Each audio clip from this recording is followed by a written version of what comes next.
controversial influencer Andrew Tate is released from custody in Romania. They best get this guy, because if he comes out and he's free, oh my gosh. Can you imagine if he comes out and he's free, what his first life is going to be like? It could break the record. It'll be 100 million views on YouTube. It'll be the talk of the world. It'll be banned in countries. It'll be feared, because if you go after a person like this, you better have proof to arrest them or get them. You don't go through somebody like this because they become a big figure and their message becomes bigger, specifically to the people that didn't listen to it before or hated it. They're going to say, why are you trying to silence this guy? And you don't think Andrew's going to come out telling the story? It's going to be a very hard season for those that try to silence this guy. Imagine shooting a man with your last bullet and he stands there unfazed. I will say this because I say it on every single podcast. If they lock me up for some insane bullshit, Andrew Tate has been arrested. I didn't do it. The Matrix has attacked me. If I carry on with the trajectory I'm carrying on, they're going to put me in jail because I'm too influential. For the people watching at home, they just need to sit and understand that the system does not make rules for the good of you. It makes rules for the good of the people who make the rules. And a lot of the life paths laid out to the average man at home today is not for their own good. It's only going to lead them to depression and misery. Do you think you're a force for good? I absolutely not really know I'm a force for good because I'm a force for truth.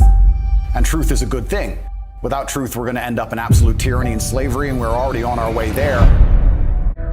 I think there's a whole swath of the population, especially young men, that feel disenfranchised. I haven't put a magic spell on the world. The fact that people like what I say means that they agree with me deep inside. They may be afraid to say it themselves, but I am seen as a bastion of free speech and a bastion for masculinity as a whole, because a lot of men are largely forgotten about. You love me. Andrew Tate's one of the most wonderful human beings I've ever met in my life. I hate everything that's going on. Like, love him with all my heart. Yeah. Like, I'll die on that mountain with you, bro. Yeah. Let's get on that hill. Where's the sword? Why is the enemy of the state, so to speak? He's got the hearts of young men. Mm-hmm. He's got the hearts of young men. And that's a threat. Yeah, absolutely. I feel like men nowadays need an Andrew Tate.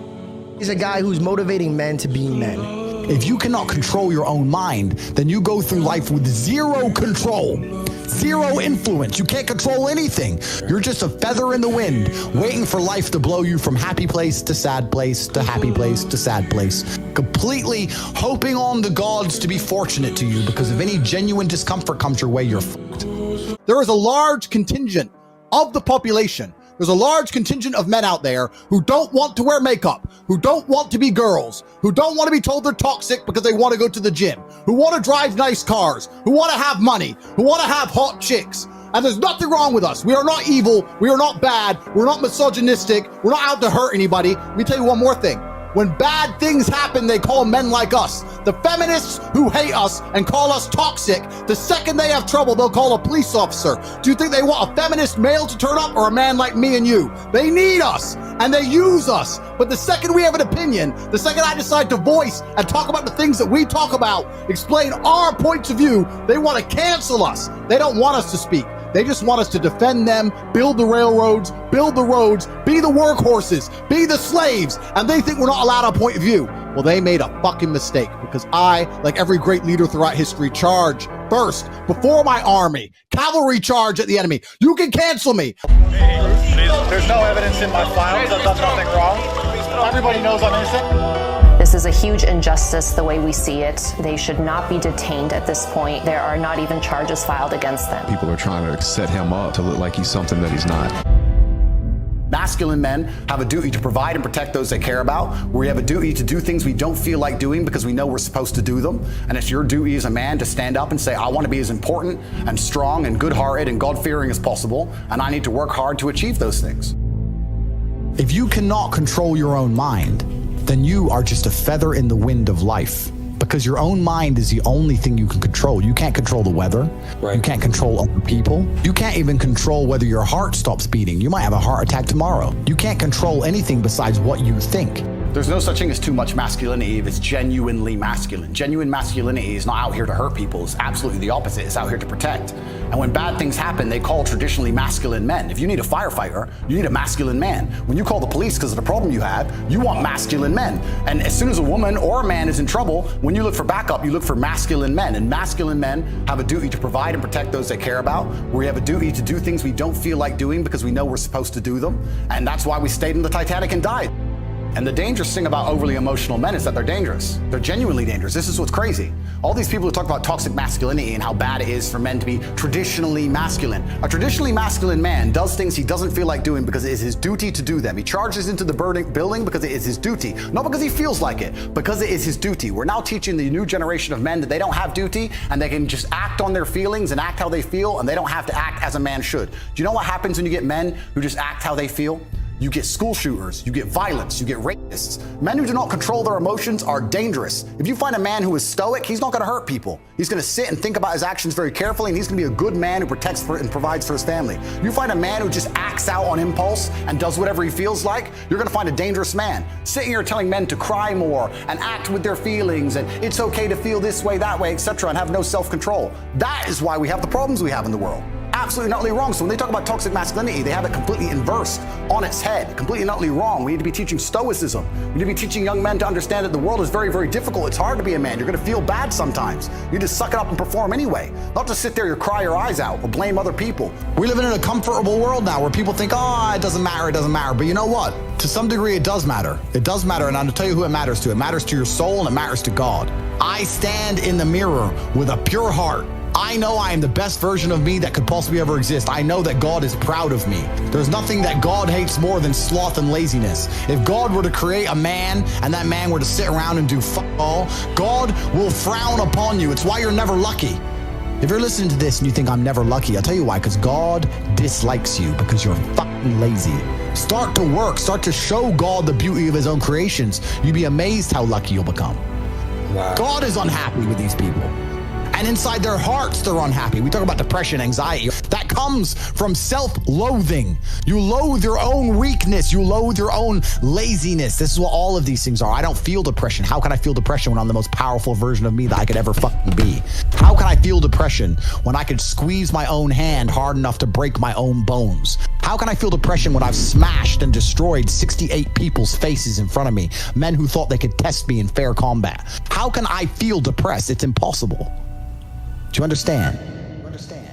They're getting distracted by this, distracted by that, watching fucking Netflix, jerking off to Pornhub like fucking jackasses. It's so easy to win if you can control your own mind. But it seems that nobody fucking can.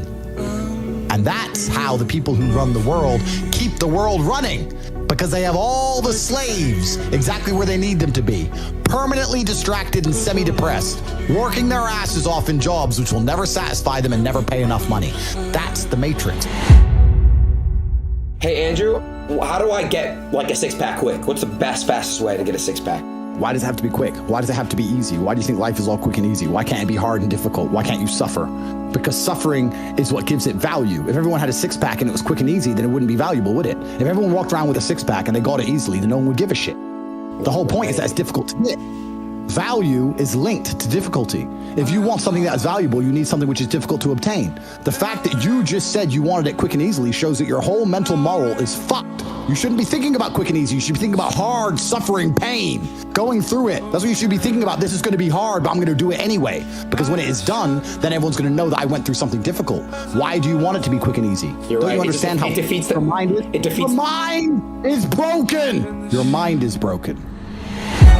I say that life as a man is exceptionally difficult. I say the most beautiful and the most terrifying thing about being a man is you're born without value. Society doesn't care about you. You're only going to be cared about based on how useful you are. You have the chance to build yourself up and become a superhero if you're prepared to do the hard work and be indefatigable enough to never quit. But if you're going to stand around and wait for a handout, nobody's going to ever respect you. I think that the world's never going to think you're important unless you make yourself important. I think you get to decide what character you want to be in this movie, which is your life. You can decide if you want to be a comedian or a musician or a fighter. You get to decide what you want to be. And if you work hard enough, you can become it. It's the denial that's going to hold you back the most. The people who go, yes, I'm wasting my potential. Those are the ones who have potential. The ones who stand up and go, I am wasting my potential. I could be anything and I am not that yet. They have a chance.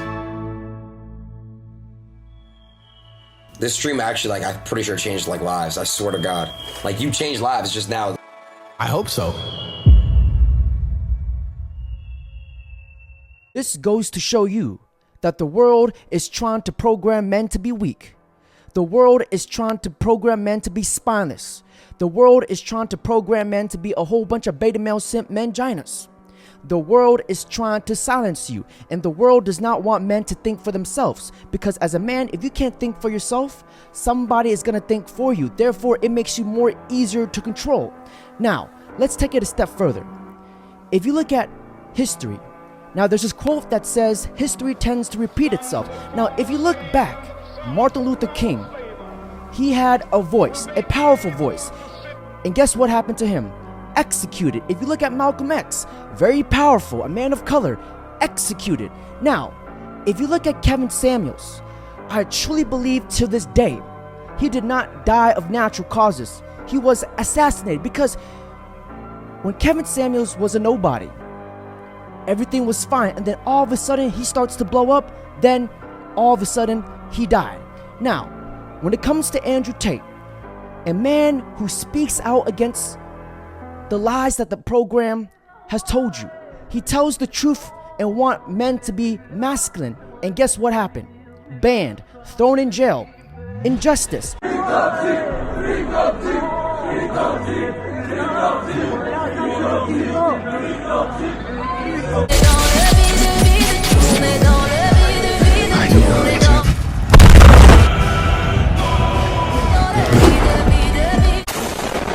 You think bruises are ours. I was bullied by